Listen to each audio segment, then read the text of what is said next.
Hello students, YP sir math classes में आपका स्वागत है। पिछले वीडियोज में हम लोग वास्तविक संख्याएं का प्रश्नावली 1.2 पढ़े थे। इस वीडियो में हम लोग प्रश्नावली 1.3 का अध्ययन करेंगे। देखें, पहला दिया कि सिद्ध कीजिए कि कर्णी में 5 एक अपरिमेय संख्या है। तो इसका हल देखें एक कर्णी में 5 को दिखाना है कि एक अपरिमेय संख्या है। तो इसके लिए हम क्या करें कि इसका उल्टा मान लें कि कर्णी में 5 एक परिमेय संख्या है। तो परिमेय संख्या होता क्या, P/Q के रूप में जो लिखते हैं लिखा जाए वह परिमेय संख्या है। तो इसे हम मान लेंगे, माना कर्णी में 5 एक परिमेय संख्या है। ठीक है। अब देखें, जब कर्णी में 5 हम परिमेय मान लिए तो इसको हम लिख सकते हैं P/Q, जहाँ ये Q जो है नॉट इक्वल टू 0 है और P एवं Q क्या है, सहअभाज्य गुणनखंड है। ठीक है। सहअभाज्य गुणनखंड का मतलब क्या है, जिसमें P और Q का उभयनिष्ठ गुणनखंड केवल एक हो, उसके अलावा कोई न हो। अर्थात यहाँ लिख सकते हैं, अर्थात P एवं Q का उभयनिष्ठ गुणनखंड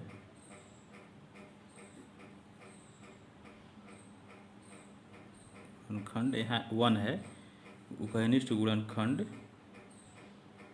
1 है, यानी 1 के अलावा और कोई उभयनिष्ठ गुणनखंड न हो।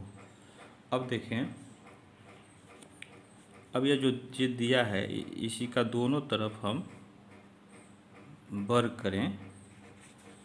ठीक है। इसको लिखें, दोनों तरफ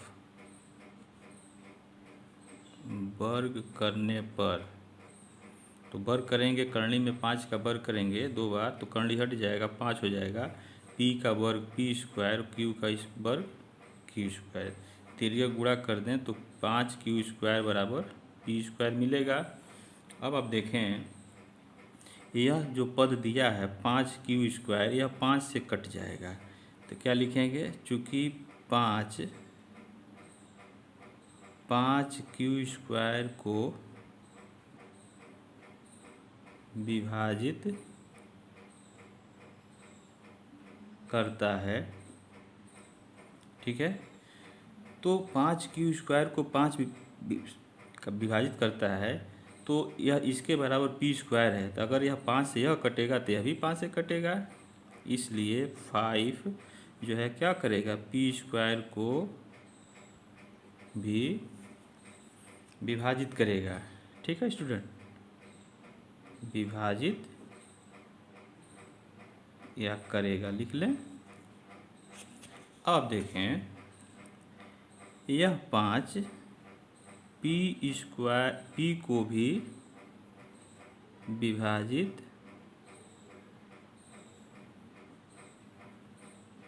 करेगा। हमने P क्यों लिखा है, अगर मान लीजिए यहाँ 25 होता तो 25 5 से कट जाता, 25 का वर्गमूल 5 निकला तो वह 5 भी क्या होगा, 5 से विभाजित होगा, यानी 5 जो है P को भी विभाजित करेगा। ठीक। अब इसको आप मान लें समीकरण नंबर 1। ठीक है, ये समीकरण नंबर आपका 1 हो गया। अब जो है पुनः मान लें आप, माना P = 5C ले लीजिए, जो उभयनिष्ठ गुणनखंड है उसी के गुणज में लेते हैं। ठीक है। तो ये 5 आ गया, C, यहाँ C के जगह K भी आप मान सकते हैं। अब इस दोनों तरफ पुनः इसका वर्ग करेंगे, दोनों तरफ वर्ग करने पर तो आपको क्या मिल जाएगा, दोनों तरफ वर्ग करेंगे तो मिलेगा P² = ये 25c²।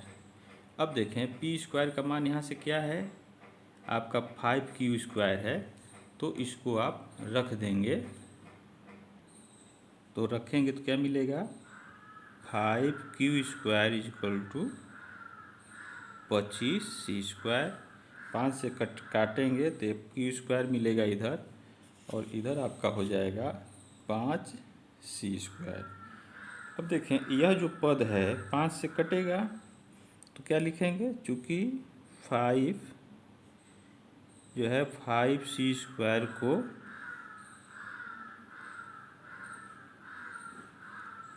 विभाजित करता है, ठीक है।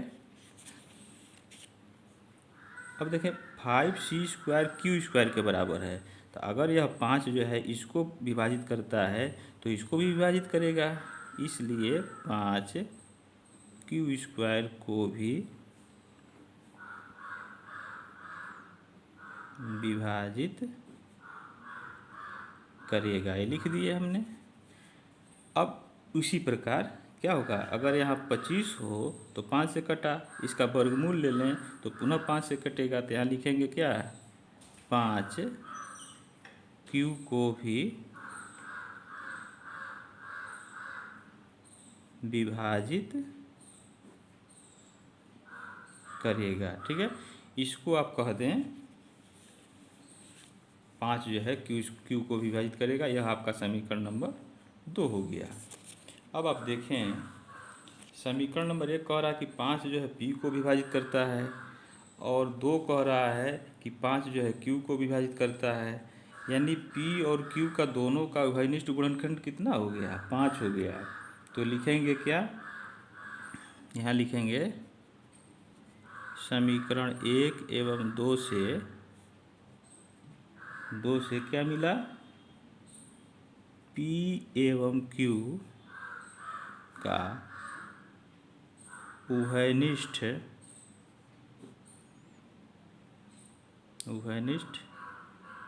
गुणनखंड, यह क्या है, उभयनिष्ठ गुणनखंड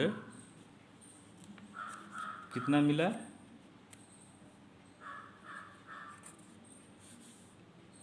5 है, ठीक है। दोनों में है तो 5 हो गया। परंतु हम जानते हैं क्या हैं, परंतु हमने p/q जो लिखा है उसमें वह दोनों सअभाज्य है संख्या है, सअभाज्य संख्या है, तो उसमें p और q का उभयनिष्ठ गुणनखंड 1 के अलावा कोई और नहीं होता है। अब यहाँ देखें, यहाँ तो 5 मिल गया, तो क्या हो गया, तो यहाँ लिखेंगे परंतु p एवं q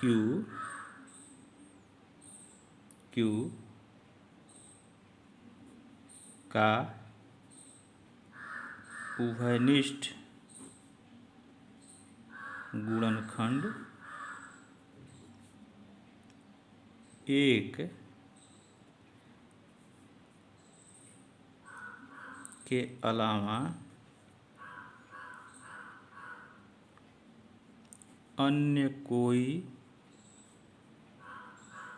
संख्या नहीं है। तो इसका मतलब हम जो माने थे क्या हुआ, वो गलत साबित हो गया। इसलिए यहाँ लिखेंगे, इसलिए हमारी परिकल्पना, ठीक है, गलत सिद्ध हुआ। तो जब गलत सिद्ध हो गया तो माने क्या थे, करणी में 5 परिमेय संख्या है, तो जब गलत हो गया तो इसका मतलब करणी में 5 परिमेय संख्या नहीं है, इसलिए करणी में 5 परिमेय संख्या नहीं है। अतः जब परिमेय नहीं है तो क्या होगा, अपरिमेय होगा। अतः करणी में 5 अपरिमेय संख्या है, यही सिद्ध करना था। इसको आप नोट कर लें। नेक्स्ट क्वेश्चन देखें, दूसरा दिया है कि सिद्ध कीजिए कि 3 धन 2 करणी में 5 एक अपरिमेय संख्या है। तो इसका हल देखें। तो इसका हल देखें, ये दिखाना है कि 3 धन करणी में 3 धन 2 करणी में 5 एक अपरिमेय संख्या है, तो इसको हम परिमेय संख्या मान लें। माना 3 धन 2 करणी में 5 एक उसका उल्टा मान लें, एक परिमेय संख्या है। ठीक है। अब देखें, अगर यह इसको परिमेय मान लिए तो इसको हम कह सकते हैं P/Q के रूप में इसको लिख सकते हैं, जहाँ Q is not equal to 0। ठीक है। और P तथा Q क्या है? सह अभाज्य संख्या है। सह अभाज्य संख्या का मतलब जिसका उभयनिष्ठ गुणनखंड केवल एक हो, इसके अलावा कोई न हो। जैसे 3 5 का उभयनिष्ठ गुणनखंड 1 है, 5 7 हो सकता है। तो इस तरह की संख्याओं को सह अभाज्य संख्या कहते हैं।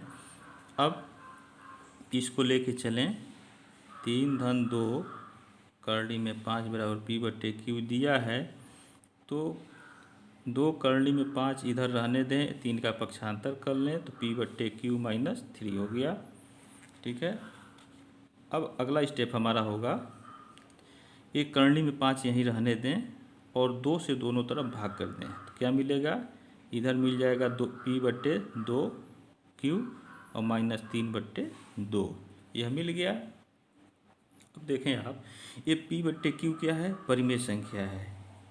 ये P/Q परिमेय संख्या, हर में 2 का गुणा कर दिया, पूर्णांक संख्या है, तो यह क्या हो गया? पूरा परिमेय संख्या हो गया। 3/2 P/Q के रूप में है, तो यह क्या हो गया? ये भी परिमेय संख्या हो गया। परिमेय संख्या में से परिमेय संख्या को घटाएंगे तो क्या मिलेगा? परिमेय संख्या मिलेगा। ठीक है। यह हो गया आपका परिमेय संख्या। तो इसका मतलब यह भी जो है आपका परिमेय संख्या होना चाहिए, जबकि यह क्या है? ये अपरिमेय है। तो देखें, यहाँ लिखेंगे चूँकि P/Q एक परिमेय, यहाँ परिमेय बना लीजिए, परिमेय संख्या है, इसलिए P/2Q भी एक परिमेय संख्या है। ठीक। अब देखें, ये भी परिमेय संख्या है। अब इसमें से इसको घटा रहे हैं तो ये क्या हो जाएगा? ये परिमेय संख्या होगा।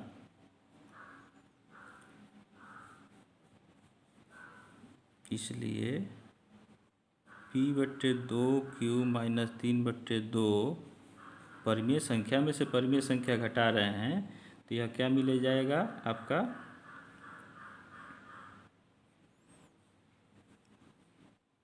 एक परिमेय संख्या होगा। ठीक है। क्यों होगा? चूँकि यहाँ लिखेंगे 2 परिमेय संख्याओं का अंतर क्या होता है? 2 परिमेय संख्याओं का अंतर परिमेय संख्या होता है। इसको ब्रैकेट में कर लीजिए। ठीक। इसीलिए इन दोनों का अंतर एक परिमेय संख्या हो गया है। ठीक। अब देखें, जब यह परिमेय संख्या आपका हो गया, यह आपका परिमेय संख्या हो गया, तो यह क्या हो जाएगा? ये भी परिमेय संख्या होगा। यानी इम्प्लाई दैट, या बराबर लिख सकते हैं, करणी में 5 क्या होगा? एक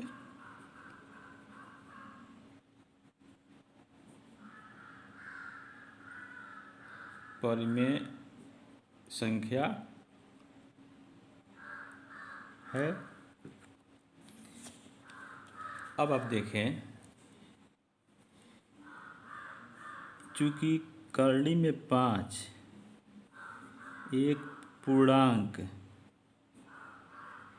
नहीं है, जब यह पूर्णांक नहीं है तो करनी में 5 क्या होगा? परिमेय संख्या होगा?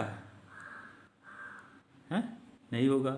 तो इसको देखें ये समीकरण नंबर 1 इसको बना लें। यदि समीकरण नंबर 1 है तो इसके आगे लिख लें समीकरण 1 से, मतलब यह परिमेय संख्या है तो यह भी परिमेय संख्या होगा, तो इम्प्लाइज दैट करनी में 5 एक परिमेय संख्या है। अब जब हम जानते हैं कि करनी में 5 एक पूर्णांक संख्या नहीं है, अगर पूर्णांक नहीं है तो इसलिए करनी में 5 एक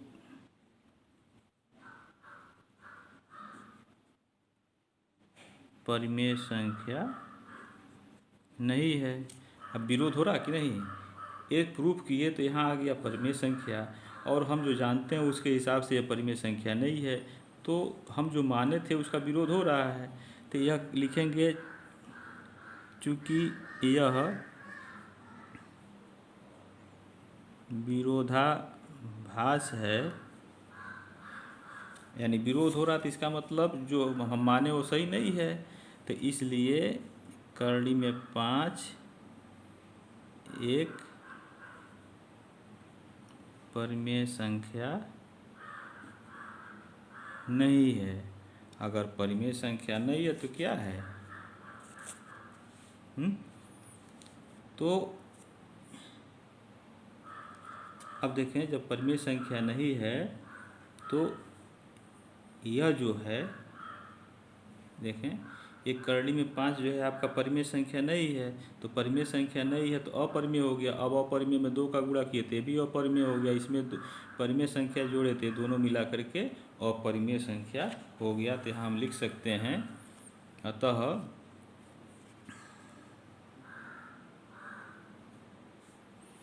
अतः 3-2 करनी में 5 एक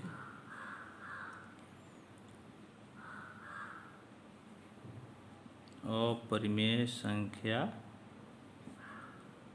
है। इसे आप नोट कर लें। नेक्स्ट क्वेश्चन देखें। तीसरा दिया कि सिद्ध कीजिए कि निम्नलिखित संख्याएं अपरिमेय हैं। तो पहला दिया 1 करनी में 2, 7 करनी में 5, 6 करनी में 2। तो दूसरे की तरह से आप इसका तीसरा कर लेंगे। पहला इसका देखें, यहाँ लिखेंगे माना 1 करनी में 2 एक, ये अपरिमेय है तो हम परिमेय मान लें, एक परिमेय संख्या है। अब जब यह परिमेय है तो हम इसको P/Q के रूप में हम मान सकते हैं। P/Q चाहिए बटे B के रूप में इसको हम मान सकते हैं। ठीक है। अब देखें, इसको अगर हम उलट दें तो इधर मिल जाएगा करनी में 2 बराबर Q/P। तो अब P/Q परिमेय संख्या है तो यह भी परिमेय संख्या हो जाएगा। तो यहाँ लिखेंगे चूँकि P/Q एक परिमेय संख्या है, इसलिए Q/P भी एक क्या होगा? एक परिमेय संख्या होगा। ठीक है। देखें, जब Q/P एक परिमेय संख्या हो जाएगा तो यह भी परिमेय होगा, इसलिए करनी में 2 एक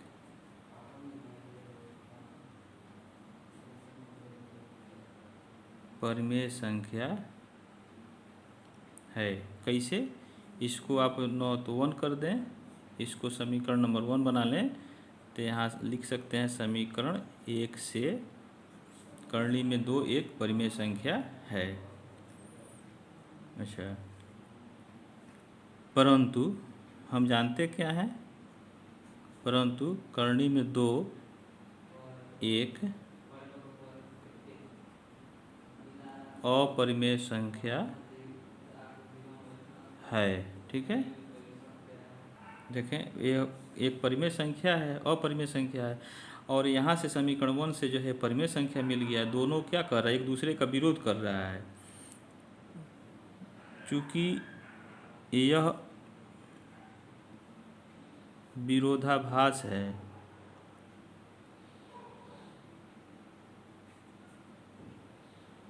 ठीक है, इसलिए जो हम माने थे वह क्या है, गलत था। इसलिए हमारी परिकल्पना या मानना लिख सकते हैं। इसलिए हमारी मानना या परिकल्पना या मानना भी लिख सकते हैं, मानना गलत सिद्ध हुआ। ठीक, जब गलत सिद्ध हो गया तो क्या लिख सकते हैं, अतः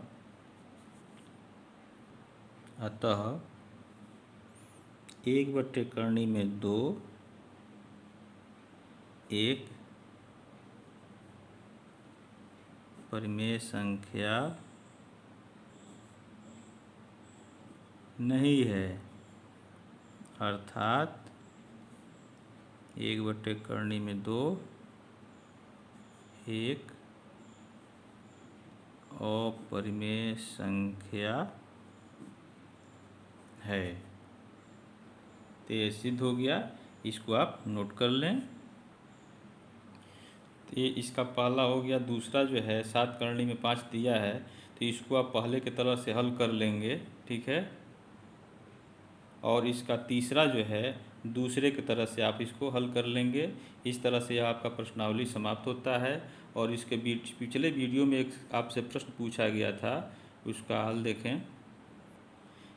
प्रश्न आपसे पूछा गया था कि सबसे छोटी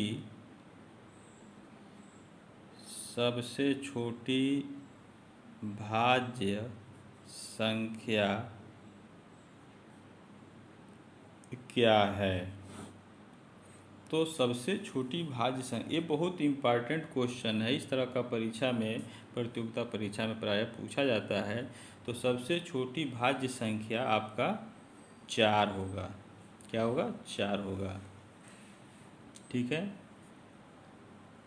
अब आपसे एक दूसरा प्रश्न है कि सबसे छोटी